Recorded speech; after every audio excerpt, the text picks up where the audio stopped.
हरे कृष्ण।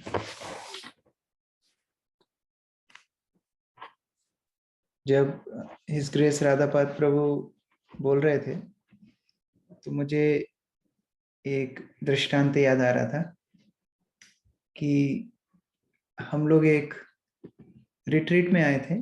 उज्जैन में global retreat शुरू हुई थी कुछ सालों के लिए, दिसंबर में होती थी।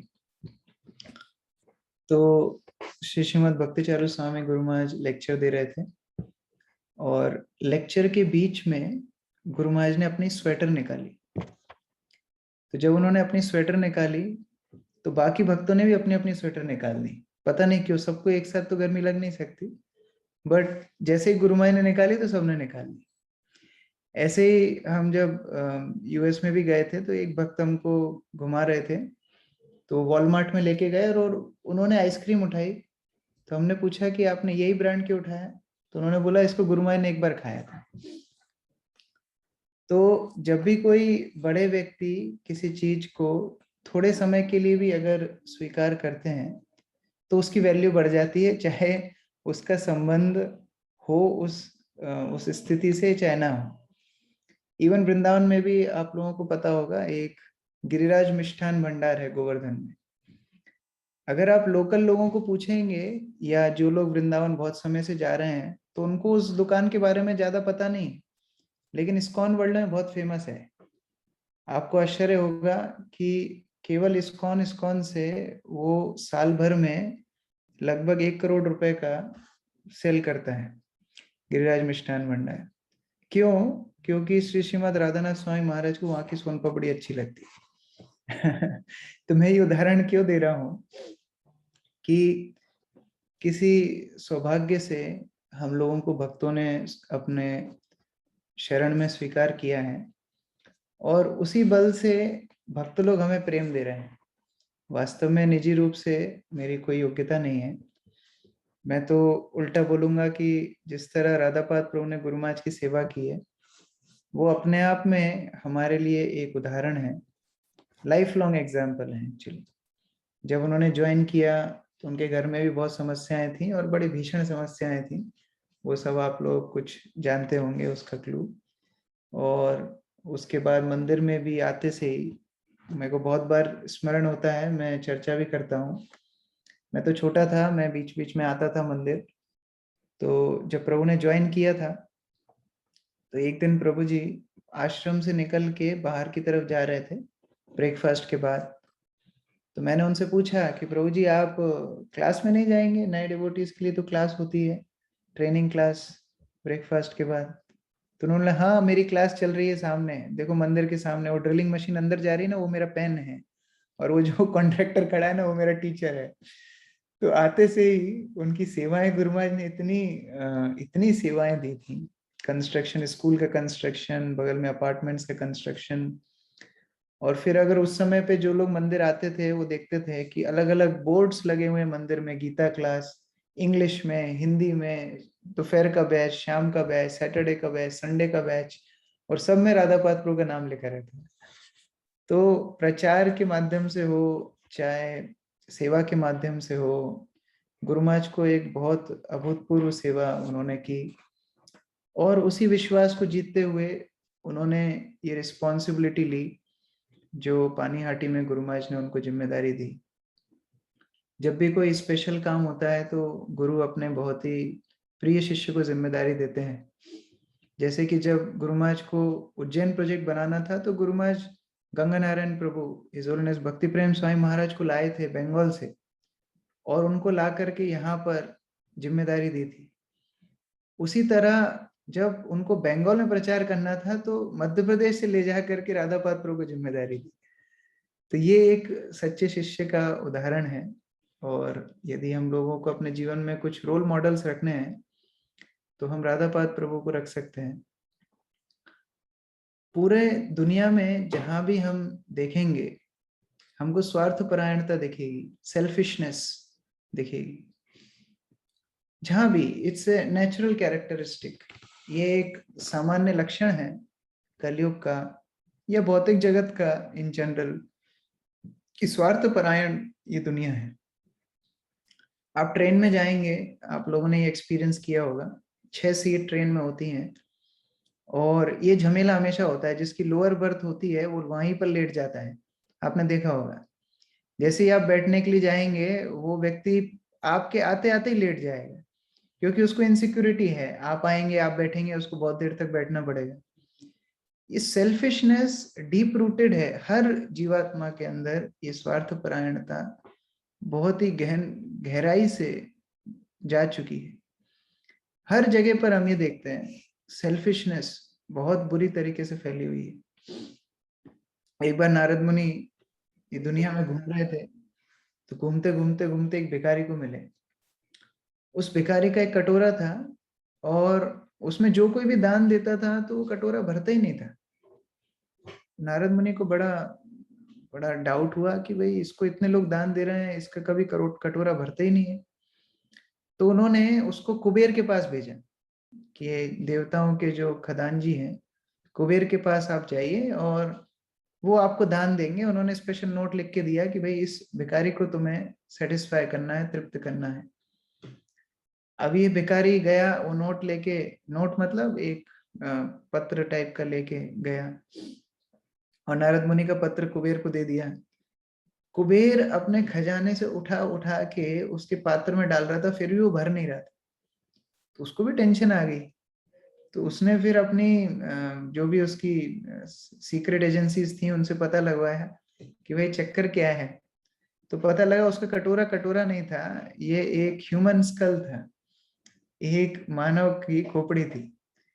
क्योंकि स्वार्थी इतना स्वार्थी है, मानवता में, मानव में इतना स्वार्थ भरा हुआ है कि जैसे कि सेइंग जाती है ना, the whole world can not satisfy a greedy man.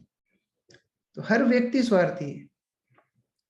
Prabhupada अपने एक व्यास पूजा प्रवचन में बता रहे थे कि आज जो स्थिति है स्वार्थपरायणता की, अगर एक व्यक्ति मर भी रहा होगा तो पास से गुजरने वाले व्यक्ति उसकी कोई चिंता नहीं करेंगे। पूरा विश्व एक पाषाण के समान, एक पत्थर के समान बनता जा रहा है। प्रभुपाद उस प्रवचन में बता रहे थे कैसे वैष्णव इस स्वार्थ परायणता से बाहर निकल के प्रचार करते हैं, और वह प्रचार वास्तव में उनका कृष्ण के प्रति प्रेम है, जो जीवात्माओं को करुणा के रूप में वो अपने आप को एक्सपेंड करते हैं, अपने आप को दूसरों को देते हैं।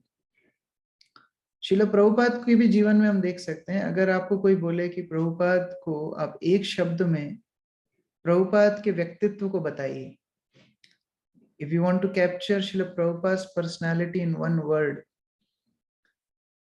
तो मैक्सिमम डिवोटीज जिनको ये प्रश्न पूछा गया उन्होंने करुणा बोला, कंपैशन।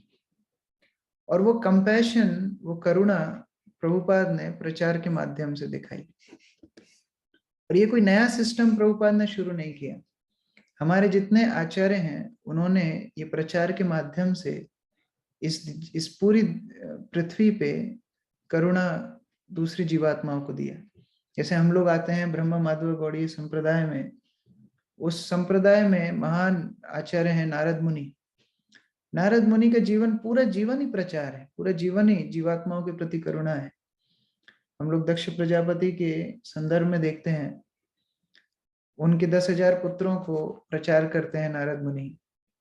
उन सबको भक्त बनाने के बाद फिर से 1,000 पुत्रों को प्रचार करते हैं नारद मुनि।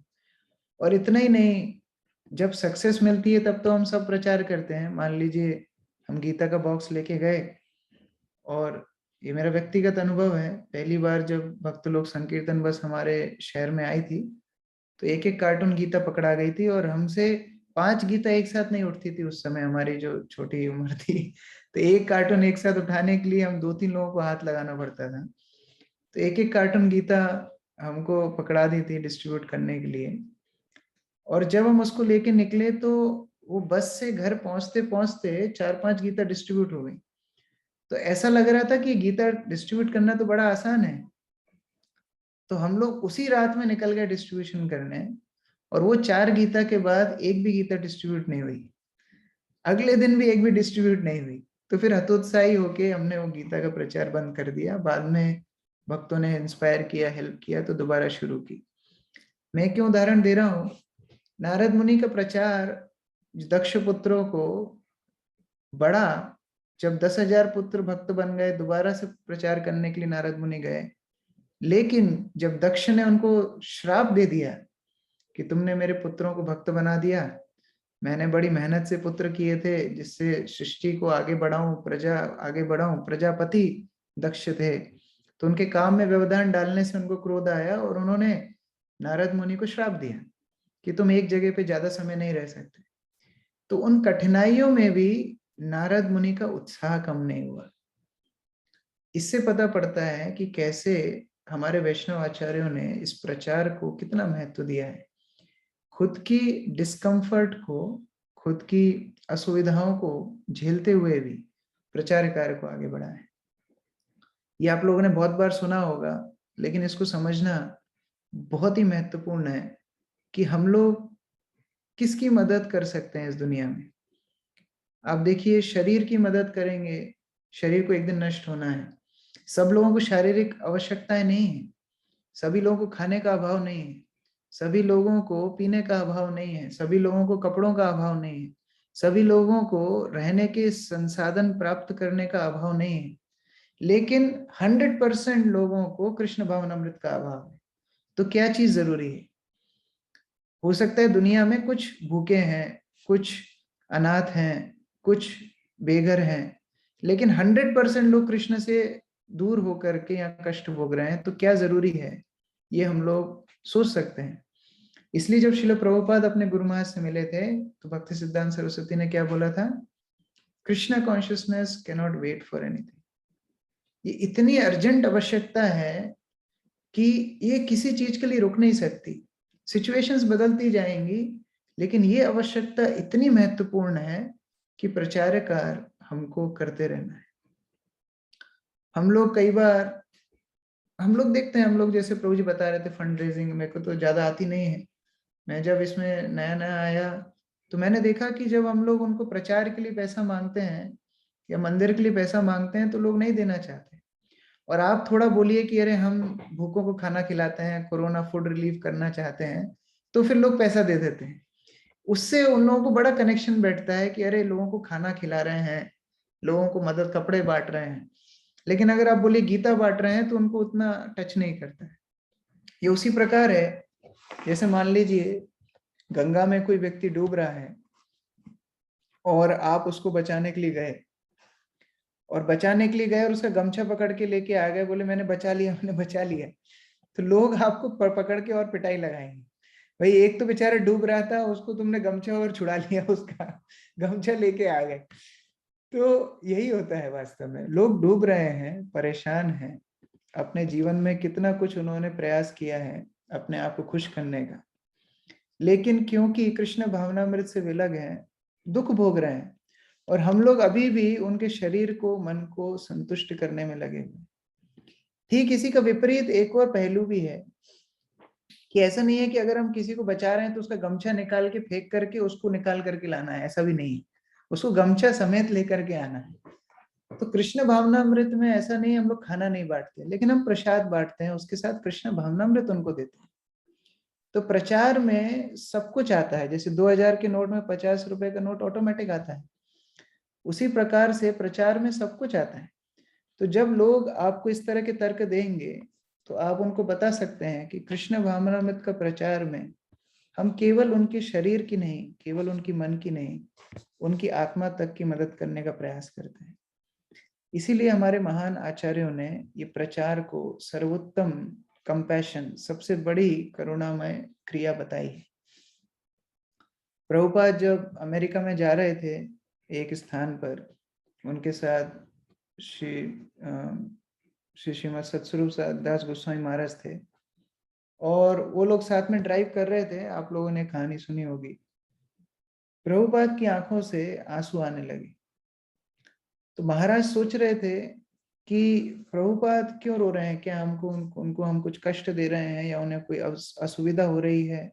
ऐसा प्रभुपाद ने क्या देखा, क्या समझा जिसके कारण प्रभुपाद को रोना आ रहा है।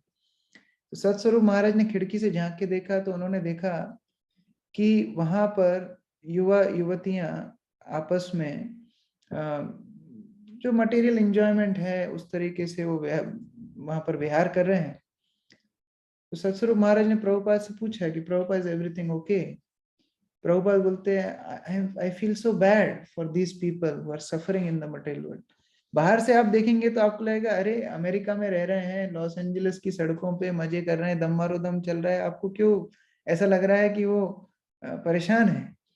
लेकिन एक शुद्ध भक्त समझता है कि वास्तव में ये बाह्य रूप से खुश होना जस्ट एक फेस पेंटिंग है। फेस पेंटिंग आप समझते हैं, जैसे जोकर फेस पेंटिंग करके आता है, उसकी हमेशा स्माइल दिखेगी आपको, लेकिन उसके जीवन में क्या चल रहा है वो हम उसकी फेस पेंटिंग से नहीं समझ सकते। उसी प्रकार से ये दुनिया में बाह्य रूप से अगर हम देखें भी कि लोग खुश होने का, दिखावा करने का प्रयास कर रहे हैं, लेकिन आंतरिक रूप से बड़े दुखी हैं। इसलिए हम देखते हैं अगर धन से सुख मिलता तो आज जो धनी लोग हैं वो दुनिया में सबसे सुखी व्यक्ति होना चाहिए थे, लेकिन उनको सबसे ज्यादा सिक्योरिटी लगती है। आज सुंदरता यदि सुख प्रदान करती तो बॉलीवुड एक्टर एक्ट्रेसेस सबसे खुश होना चाहिए, लेकिन आज उन्हीं के बारे में न्यूज़पेपर्स में आता है जो मसाला लोग पढ़ के मजा करते हैं, कैसे किसका ब्रेकअप हुआ, कौन किसके साथ नहीं रह पा रहा है, कौन ने सुसाइड की। तो हम इन स्तर से उठ के कृष्ण भावनामृत के स्तर पे खुद आए और दूसरे को आने के लिए मदद करें। एक बार श्री श्रीमद् भक्तिचार्य स्वामी महाराज मायापुर में प्रवचन दे रहे थे और वो प्रचार कार्य पे बल दे रहे थे कि कैसे हमको प्रचार करना चाहिए, कैसे हमको कृष्ण भावनामृत को आगे बढ़ाना चाहिए। तो एक भक्त प्रश्न पूछता है कि गुरु महाराज, अभी जिस तरह स्थिति है, लोग जिस तरह नास्तिक होते जा रहे हैं, लोग जिस तरह कृष्ण भावनामृत के प्रति इतने इतने उनके मिसकंसेप्शंस हैं, तो क्या वास्तव में ये लोग भक्त बन पाएंगे? तो गुरु महाराज उनको बोलते हैं कि क्या तुम जब भक्त बने तुमने अपेक्षा की थी कि तुम भक्ति करोगे? अगर तुम भक्त बन सकते हो तो कोई भी भक्त बन सकता है। हम में से कितने लोग हैं जो जन्म लेते से ढूंढ रहे थे कि कहाँ राधापाद प्रभु हैं, कहाँ शिल प्रभुपाद हैं, कहाँ प्रभुपाद की गीता है, हमको जन्म सार्थक करके प्रचार करके और मानव जीवन को सफल बनाना है। कोई नहीं ढूंढ रहा था, बहुत कम लोग ऐसे होंगे शायद। लेकिन जब भक्त हमारे जीवन में आए तब ये सद्भावना हमारे जीवन में आई। तो इसी प्रकार से हमें अपने जीवन में कृष्ण भावनामृत को अपनाना है और फिर दूसरों को बचाने का प्रयास करना है। जो डूबने वाला एग्जाम्पल है, हम तभी दूसरे को ही बचा सकते हैं जब खुद भी स्ट्रांग हो, ये भी जरूरी है। कई बार बहुत बड़े बड़े प्रचारक होते हैं, उनको पूछा जाता है प्रभु जी आप प्रचार कर रहे हैं, आपका जप कैसा, साधन कैसा है? बोले वो मत पूछो, बहुत बिजी हूं मैं। तो वैसा भी नहीं होना चाहिए। हमारा प्रचार कार्य तभी इफेक्टिव होगा जब हमारी भक्ति में हम वास्तविकता में खुश होंगे। देखिए प्रचार मतलब क्या है?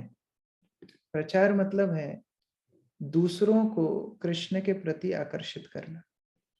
सहज भाव से अगर हम प्रचार के बारे में समझें, क्या प्रचार का मतलब क्या है? दूसरों को कृष्ण के करीब लाना। कृष्ण कौन है? सर्वाकर्षक। अगर हमारे प्रचार से कोई व्यक्ति कृष्ण के प्रति आकृष्ट नहीं हो रहा है, इसका मतलब है हम कृष्ण को ठीक तरह से हम लोग रिप्रेजेंट ही नहीं कर रहे। क्योंकि कृष्ण है सर्वाकर्षक, ये ऐसा प्रोडक्ट है जो सबको अट्रैक्ट करता है। तो अगर हमारे व्यक्तित्व से, हमारे प्रचार से, हमारे बोलने से, हमारे व्यवहार से अगर कोई प्रचार नहीं हो रहा है, कोई कृष्ण भावनामृत में नहीं आ रहा है, इसका मतलब हम कृष्ण को ठीक प्रकार से हमने अपने जीवन में स्वीकार ही नहीं किया, हम उनको रिप्रेजेंट ही नहीं कर पा रहे। तो जब तक हमारे जीवन में वो कृष्ण चेतना नहीं होगी, हमारा प्रचार इफेक्टिव नहीं होगा। आज सुबह हमारे मंदिर में श्रीपाद अभय चरण प्रभु ने भागवतम क्लास दी थी और वो बहुत सुंदर दृष्टांत बता रहे थे। प्रभुपाद ने तात्पर्य में बताया कि कैसे सूर्य पृथ्वी के निकट है और चंद्रमा दूर है। तो अभय चरण प्रभु ने प्रवचन शुरुआत करते हुए बताया कि मैं सूर्य और चंद्रमा के ऊपर टिप्पणी करने में समर्थ नहीं हूं, लेकिन एक चीज मैं इसी से देख पा रहा हूं कि प्रभुपाद का शास्त्रों के प्रति कितना प्रगाढ़ विश्वास है। ये विश्वास, ये चेतना की वजह से प्रभुपाद इतने लोगों को कन्विंस कर पाए। देखिए गलत चीज के लिए कितना कन्विंस होते हैं लोग। हिटलर अपने सिद्धांत को लेके कितना कन्विंस था, तभी तो इतना कुछ कर पाया, गलत डायरेक्शन में भी। तो अगर हम लोग सही सिद्धांत को पकड़ के चल रहे हैं तो हमें कितना अपनी भक्ति जीवन में प्रगाढ़ रूप से, मतलब we should be established in our Krishna consciousness so strong कि हम लोग के हर आचरण से लोग सीखें। और यही प्रभुपाद चाहते थे कि devotee must be perfect gentleman. वो जेंटलमैन का अर्थ क्या है कि लोग देख करके आकृष्ट होंगे उनके व्यवहार से, उनके बोलने से, उनके प्रचार से। तो हम लोग कभी भी अपने खुद के भक्ति जीवन के को सेक्रीफाइस करके प्रचार नहीं कर सकते। जितना हमारे पास कृष्ण होंगे उतना ही हम दूसरों को कृष्ण दे पाएंगे, क्योंकि हमारी जितनी क्षमता है, भगवान ये नहीं चाहते कि अपनी क्षमता से बाहर जाएं। हमारी जितनी क्षमता है उसी के हिसाब से भगवान को हमें सेवा करना सीखना चाहिए। रामायण में भी ये दृष्टांत है। जब सारे वानर अंगद के नेतृत्व में सीता की खोज करने दक्षिण दिशा में जाते हैं और दक्षिण तट पे आ जाते हैं, उनको पता पड़ जाता है संपाति से कि सीता लंका में है। तो सभी के बीच में डिस्कशन होता है कि लंका कैसे जाएंगे। तो कोई बोलता है मैं 10 योजन कूद सकता हूँ, कोई बोलता है मैं 20 योजन कूद सकता हूँ। अंगद भी बोलते हैं मैं कूद के तो जा सकता हूँ लेकिन वापस आ पाऊंगा कि नहीं उसकी गारंटी नहीं है। तो ये डिस्कशन बहुत इंपॉर्टेंट है हमारे प्रचार में भी, कि हम लोग कितना आगे तक प्रचार में सेवा कर सकते हैं, सहायता कर सकते हैं। फिजूल की हम लोग मध्य प्रदेश में बोलते डींगे हाँकना। डींगे हाँकना मतलब फेंकना, मतलब जस्ट टू स्पेकुलेट कि मैं ये कर दूंगा, मैं वो कर दूंगा। मान लो कोई बंदर 10 योजन कूद सकता है और उसने डींगे हाँक दी कि मैं तो पूरा लंका तक कूद जाऊंगा, और उसको चढ़ा के लोगों ने बढ़ा के कि आप प्रभु जी इतने महान हो, इतने बड़े प्रचारक हो, वो कूद गया, तो उसको तो पानी में गिरना है निश्चित।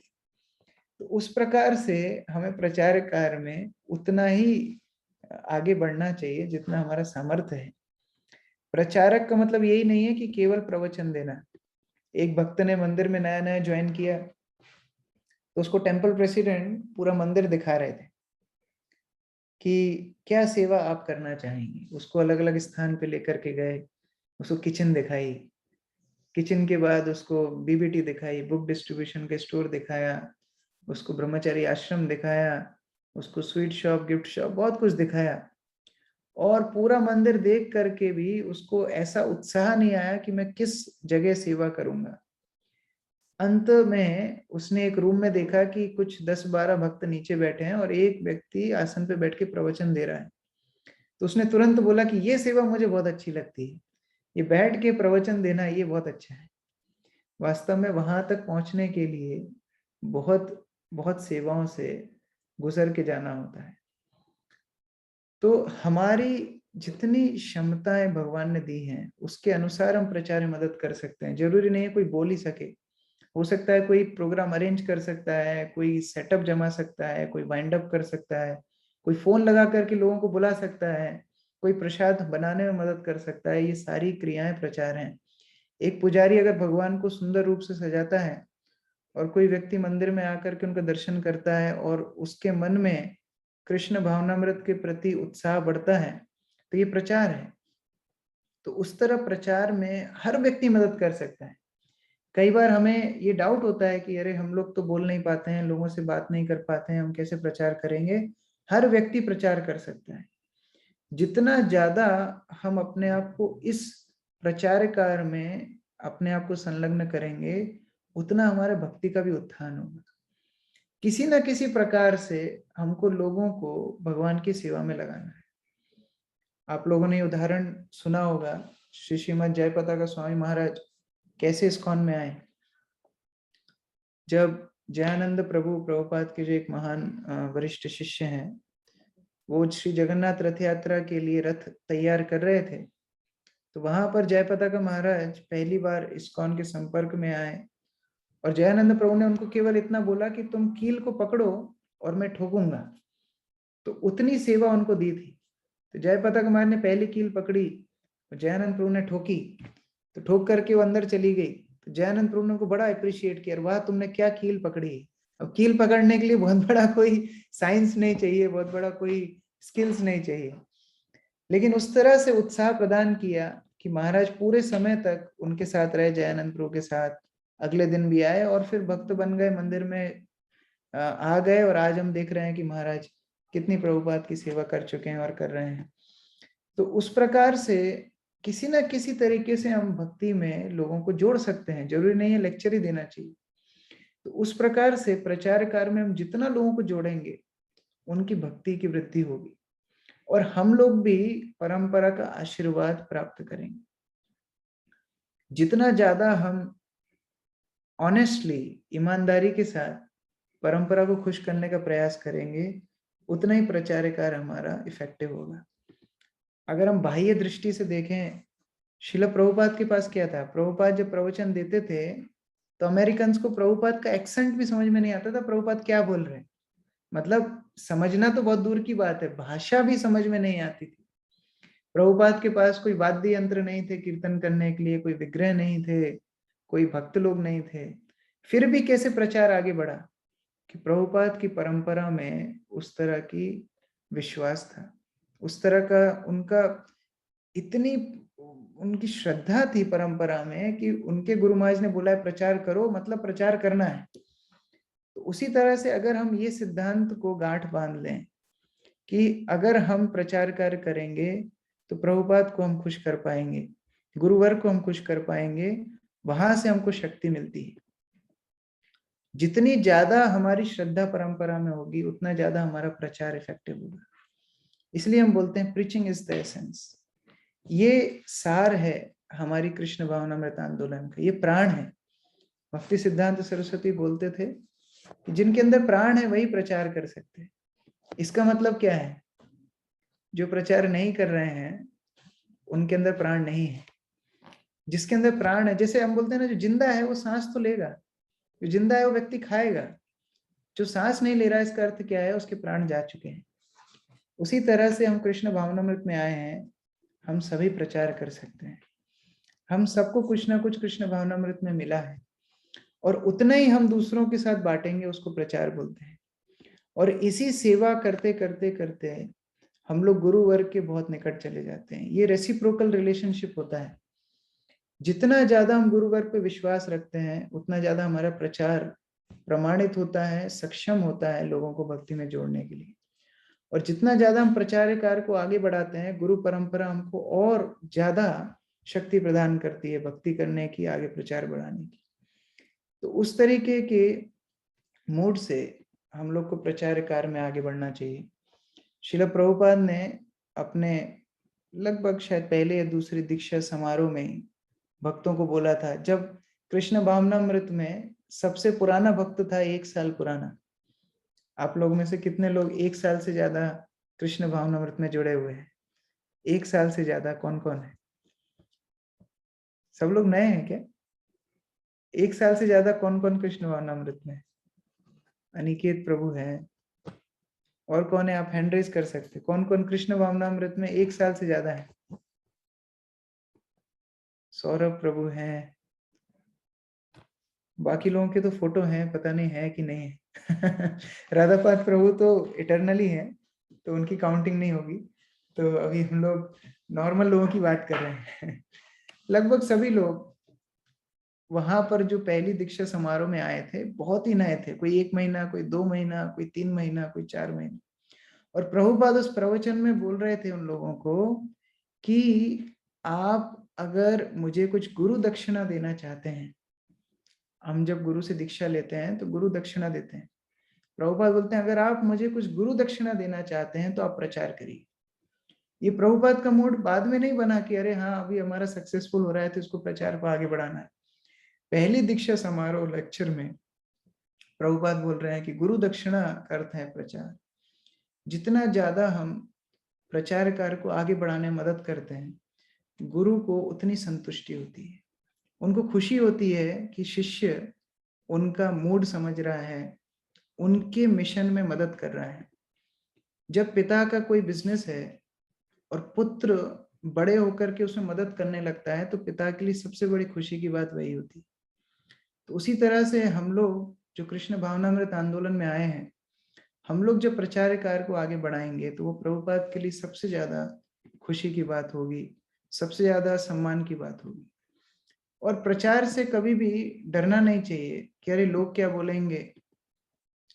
जब आप कुश्ती लड़ने जाते हैं, मान लीजिए किसी ने कुश्ती में भाग लिया हो या कुश्ती देखी भी हो, तो आप देखते हैं कि दो समान तरह के व्यक्ति लड़ाई करते हैं। ऐसा नहीं होता कि कोई टीटड़ी आदमी आता है और कोई सुमो पहलवान आता है, दोनों में लड़ाई होती है, ऐसा नहीं होता।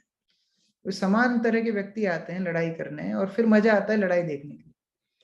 मान लीजिए कहीं पर दो सुमो पहलवान हैं और एक नॉर्मल व्यक्ति है और उनकी लड़ाई होने वाली है, ये दोनों एक साथ लड़ेंगे और ये एक ही लड़ेगा, तो हमको पहले से क्या पता नहीं है कि कौन जीतने वाला है? हमको पहले से पता है कौन जीतने वाला है। मानो 3 सुमो पहलवान एक साइड है और एक व्यक्ति सामने खड़ा है, तो कौन जीतेगा? ऑफ कोर्स ये तीनों जीतेंगे। प्रचार में ऐसे ही होता है। जब हम किसी को प्रचार करते हैं तो 3 लोग एक साइड होते हैं और वो व्यक्ति एक साइड होता है। वो 3 लोग कौन है? आप चाहते हैं वो कृष्ण भावनामृत में आए, आपके अंदर बैठे परमात्मा चाहते हैं कि वो कृष्ण भावनामृत में आए, और उस व्यक्ति के अंदर बैठे परमात्मा चाहते हैं कि वो कृष्ण भावनामृत में आए। तो अब ये 3 सुमो पहलवान एक साइड है और वो व्यक्ति अकेला है, तो उसको चाहे नहीं चाहे, आज नहीं तो कल उसको कृष्ण भावनामृत में आना ही पड़ेगा। तो हम लोगों को उस आधार पे विश्वास से प्रचार कार्य में अपने आप को जोड़ना चाहिए।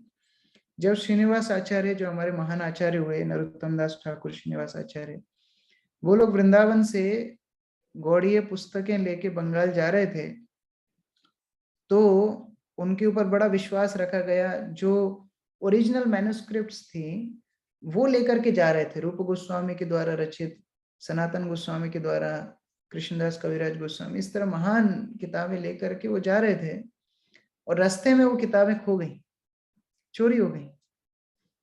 तो उन लोगों के ऊपर बड़ा भीषण संकट आ गया था। श्रीनिवास आचार्य वहीं पर रुके, ये बंगाल की बॉर्डर पे ही हुआ था। तो वहां पर रुके, बहुत ढूंढा, और अंततः उनको वो पुस्तकें जब मिली तो राजा बिरमबीर के पास वो पुस्तकें मिली। तो वो राजा उन पुस्तकों को जब श्रीनिवास आचार्य को दिखा रहा था, तो श्रीनिवास आचार्य ने उनको बोला कि अब मुझे समझ में आया कि तुम कृष्ण भावनामृत में कैसे आए। अब मुझे समझ में आया कि तुम्हारी भागवत सुनने में रुचि कैसे आई, क्योंकि तुमने इन पवित्र पुस्तकों को स्पर्श किया। ये जो रूप गोस्वामी, सनातन गोस्वामी और अलग अलग आचार्य द्वारा लिखित पुस्तकें, इनमें इतनी शक्ति है कि इनको कोई स्पर्श करे या कोई देख भी ले या कोई इनका नाम भी सुन ले तो उनकी भौतिक इच्छाएं खत्म होना शुरू हो जाती हैं। इसीलिए प्रभुपाद उसी बल पे बोलते थे कि आप मेरी पुस्तकों का प्रचार कीजिए। अगर कोई इन पुस्तकों को पढ़ेगा बहुत अच्छा है, कोई स्पर्श करेगा बहुत अच्छा है, अगर कोई देख भी लेगा तो उनकी मटेरियल लाइफ खत्म हो जाएगी। तो इतनी गारंटी के साथ हमारे आचार्यों ने हमको एम्पावरमेंट दिया है, शक्ति दी है आगे बढ़ने की। भगवान श्री कृष्ण इस आंदोलन के साथ हैं, चैतन्य महाप्रभु हमारे साथ हैं, पूरी परंपरा हमारे साथ है। तो हमको बड़े उत्साह के साथ, विश्वास के साथ, भरोसे के साथ प्रचार करना चाहिए। कई बार हम देखते हैं कि हमारे युवा युवा भक्त जाकर के बड़े बड़े स्कॉलर्स को चेतावनी दे देते हैं, और कई बार जब हम नए होते हैं भक्ति में तो ये ज्यादा होता है। जैसे हम नए भक्ति में आते हैं तो हमको लगता है हम सबको प्रचार करेंगे, सबसे पहले घर पे जाके हम प्रचार करना शुरू करते हैं, मम्मी पापा को बताते हैं, पड़ोसियों को बताते हैं, टीचर्स को बताते हैं, सबको बताते हैं। वो अकेला व्यक्ति सबसे लड़ जाता है और उसको एक दो श्लोक ही याद होते हैं, ज्यादा से ज्यादा सर्वधर्मानि परित्यज्य याद करके चला जाता है, ईश्वर परमा कृष्णा याद कर लेता है, ऐसे एक दो श्लोक याद कर लेता है और सबसे लड़ बैठता है। ये शक्ति कहाँ से आती है? ये शक्ति परमात्मा देते हैं, प्रचार की शक्ति परमात्मा देते हैं। तो उसी शक्ति को समझ के, सीख करके हमको प्रचार कार्य में आगे बढ़ना चाहिए। जितना उत्साह हम रखेंगे भगवान हमको उतने ही अवसर देंगे, जितने उत्साह उतने अवसर। मान लीजिए हमको किसी ने कोई गिफ्ट दी और हमने पकड़ के उसको साइड में पटक दिया उसी के सामने, तो वो अगली बार हमको कभी गिफ्ट नहीं देगा। तो होता क्या है, भगवान अवसर देते हैं, प्रचार का अवसर देते हैं, सेवा का अवसर देते हैं, जब हम उसको नेग्लेक्ट करना शुरू कर देते हैं तो दोबारा से वो अवसर नहीं आता है। ये हम लोग अपने जीवन में खुद महसूस कर सकते हैं। मान लीजिए हम मंदिर गए और किसी भक्त ने, मान लो शुक्लांबर ब्रह्मचारी प्रभु आपको मिल गए, उन्होंने बोला कि प्रभु जी थोड़ा सा ये किचन में आप मदद करेंगे, तो पहला शब्द हमारे मुख से क्या निकलता है उसके ऊपर बहुत कुछ डिपेंड करता है। पहला शब्द हम क्या बोलेंगे, ना बोलेंगे कि हाँ बोलेंगे। डिटेल दूसरी है।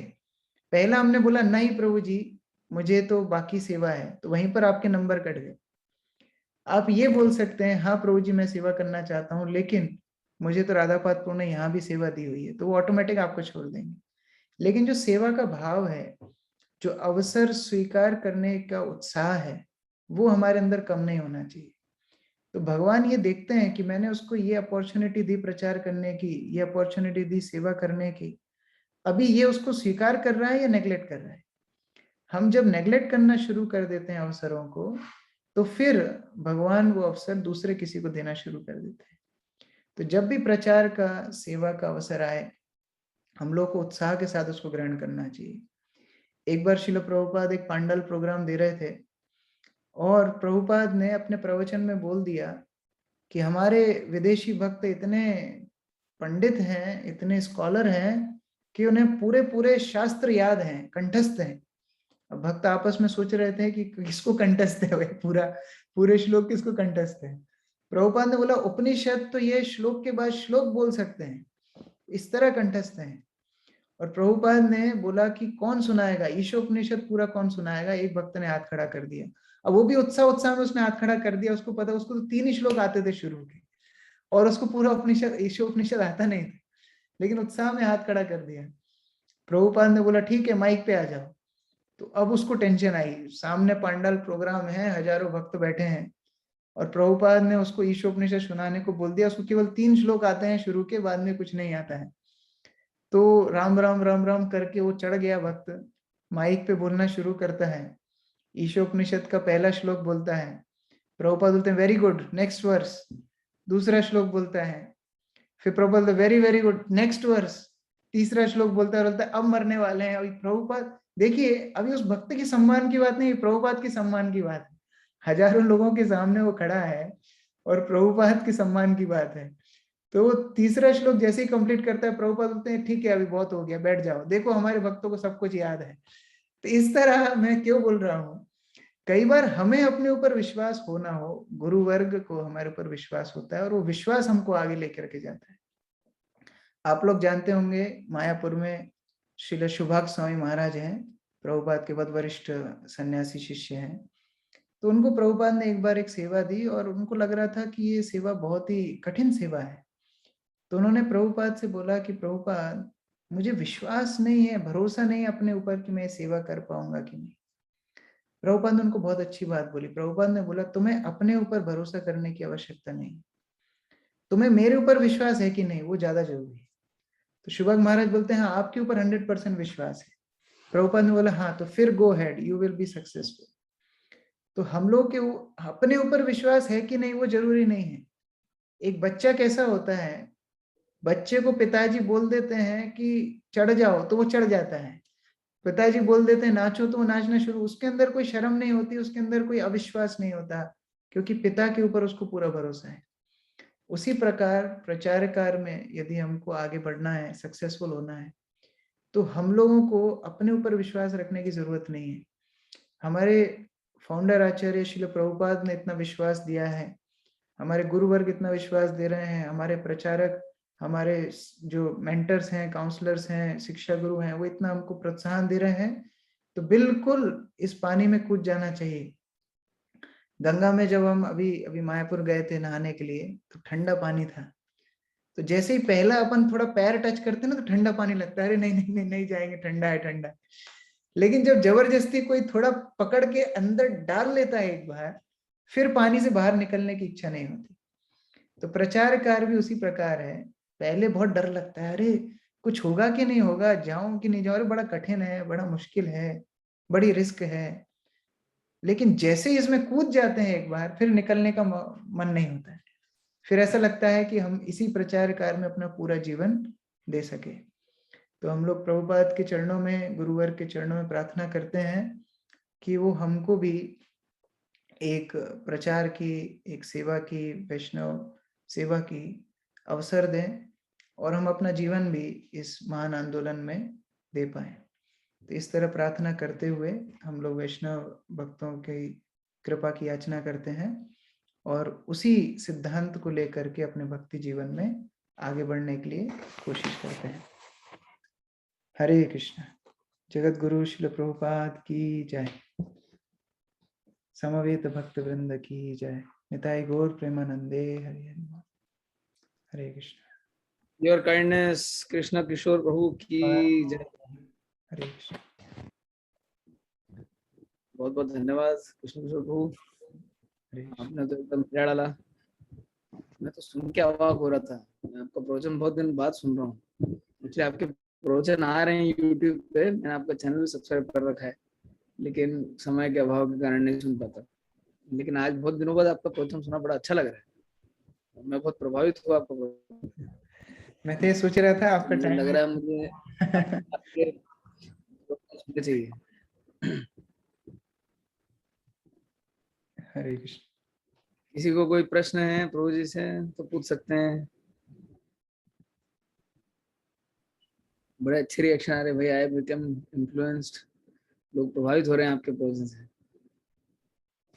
वो आपका एम्पावरमेंट है, जितना समय रहेगा उतने समय रहेगा। अच्छा, तो एक बात बताइए, मतलब आपकी शक्ल देख के तो नहीं लगता कि आप इतना अच्छा बोलते हैं, फिर आप इतना अच्छा बोल कैसे लेते हैं?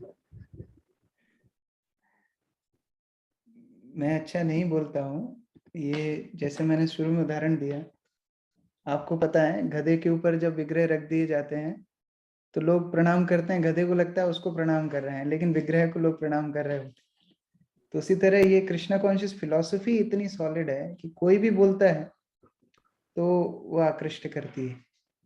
तो ये जितना क्रेडिट है हमारी फिलॉसफी को है, हमारी परंपरा को है। इसको कोई भी बोलेगा तो अभी हम कृष्णा कॉन्शियसनेस को छोड़ के अगर कोई सेमिनार देना चाहें तो कौन सुनेगा हमारी? अगर हम बाहर निकल जाएं बाजार में किसी को उपदेश देने तो कौन सुनेगा हमारी? ये तो कृष्ण भावनामृत से हम जुड़े हैं, प्रभुपाद के वर्ड्स को रिपीट कर रहे हैं, इसलिए लोग सुन रहे हैं, तो ये प्रभुपाद का क्रेडिट है। मैंने आपका वृंदावन का प्रवचन सुना था, धर्मात्मा ने मुझे बोला था प्रवचन सुनने के लिए, मैंने सुना, मैं बहुत प्रभावित हुआ। तो वास्तव में आपकी भक्ति की जो वो है गहराई है, बहुत ही काबिले तारीफ है। और गुरु वर्ग के प्रति आपका, आपकी जो श्रद्धा है, मैं स्वयं उससे प्रेरणा लेता हूँ। मुझे भी लगता है कि इस प्रकार से गुरु परंपरा, गुरु वर्ग के प्रति हमारी अगर शरणागति हो तो उससे हमारे जीवन में बहुत परिवर्तन आएगा।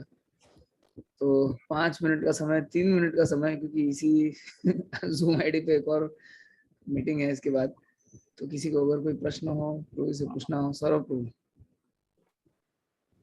आपका नाम तो बहुत अच्छा है, सौरव गांगुली।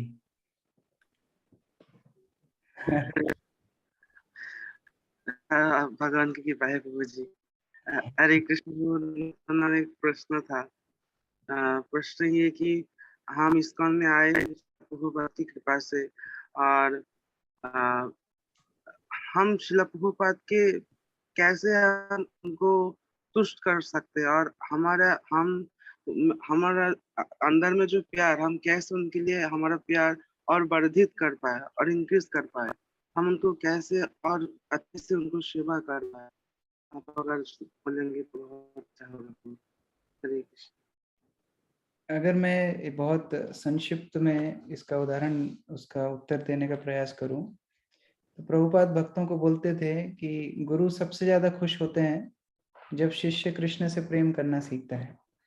तो अपने जीवन में एक अच्छा भक्त बन के हम लोग गुरु को सबसे ज्यादा, प्रभुपाद को सबसे ज्यादा खुश कर सकते हैं।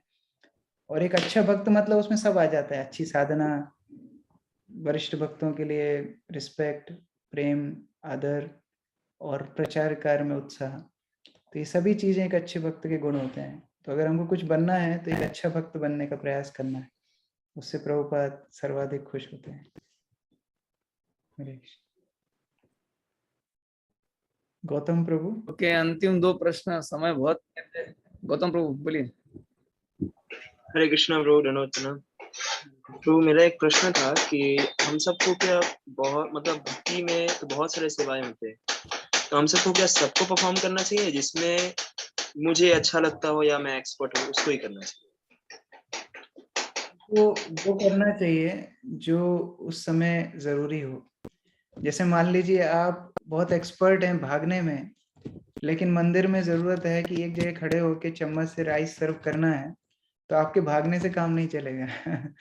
तो शुरुआत में वो ठीक है, हम लोग जो हमारे भगवान ने स्किल्स दी उनको भक्ति में एंगेज कर सकते हैं, पर बेस्ट भक्ति योग का अर्थ ही होता है जो गुरु और वैष्णव चाहते हैं उसके हिसाब से हम अपने आप को एंगेज करें।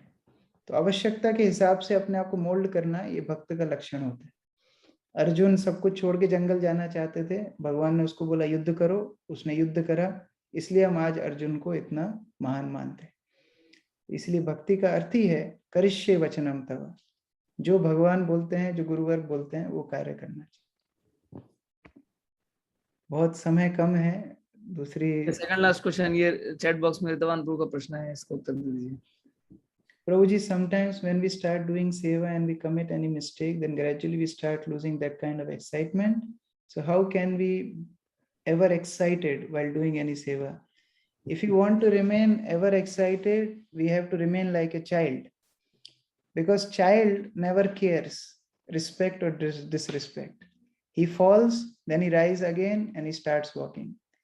When we think we are very big, people are watching us, how they will take our actions, हमारा ईगो कम हो जाएगा, हमारा सम्मान कम हो जाएगा, तब हमको लगता है कि अरे अरे देखो मेरा सम्मान कम हो गया, अब मैं कैसे सेवा करूंगा। सो एक बच्चे के जैसा स्वभाव रखेंगे तो कभी भी हमारे जीवन में उत्साह की कमी नहीं आएगी। तो बाल स्वभाव के साथ आगे बढ़ना चाहिए। प्रभुपाद के जीवन में भी बहुत सारे पिटफॉल्स हुए, बहुत सारी जगह उनको फेलियर का सामना करना पड़ा, लेकिन उत्साह क्यों नहीं कम हुआ? बालक जैसे स्वभाव, उनका विश्वास उनके गुरु महाराज के ऊपर था। उस तरह बाल स्वभाव से आगे बढ़ेंगे तो कभी भी उत्साह कम नहीं होगा। हरे कृष्ण।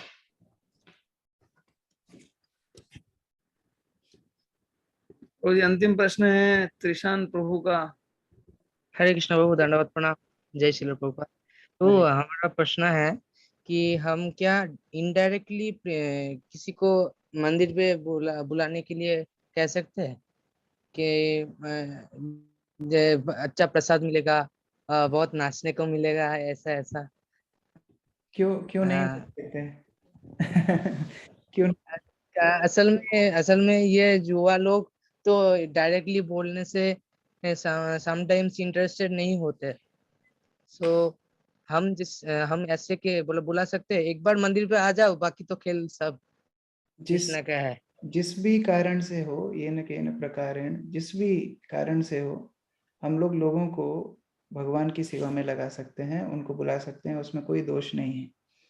प्रभुपाद की एक बार किसी ने प्रश्न पूछा कि कृष्ण भावनामृत क्या है। प्रभुपाद उदाहरण देते हैं, कृष्ण भावनामृत is like room filled of LSD। LSD मतलब नशा है, ये ड्रग्स से भरा हुआ एक कमरे के समान कृष्ण भावनामृत है। तो हिप्पियों को बड़ा आनंद आया, अच्छा ये ड्रग्स मिलेंगे इधर, तो आना शुरू कर दिया। लेकिन बाद में पता पड़ा कि चाय रेगुलेटरी प्रिंसिपल है, चाय कॉफी भी छोड़ना पड़ेगा। तो ये न किन प्रकार जिस भी स्थिति से हम किसी को कृष्ण के प्रति आकर्षित कर सकते हैं, हम लोग को उसमें कोई दोष नहीं है। हम लोग बिल्कुल उस अवसर का लाभ उठा सकते हैं। हरे कृष्ण। थैंक यू प्रभु। तो बहुत बहुत धन्यवाद। क्षमा कीजिए, आपको यहीं पर रोकना पड़ रहा है, 8 बज चुके हैं। एक्चुअली बहुत एक जरूरी मीटिंग में बार बार फोन आना भी शुरू हो गए हैं। तो बहुत बहुत धन्यवाद कृष्ण किशोर प्रभु आपके इन जबरदस्त उत्तरों के लिए, हम सबको समय देने। जो कुछ त्रुटियां की हो प्रभु आप क्षमा करना, और बाद में आप राधापाद प्रभु से क्वेश्चंस पूछ लेना, तो वो आपके डाउट्स क्लेरिफाई कर देंगे। हरे कृष्ण। और आप आते रहिए, हम आपको बार बार बुलाते रहेंगे। जय कृष्ण किशोर प्रभु की जय। श्री राधापाद प्रभु।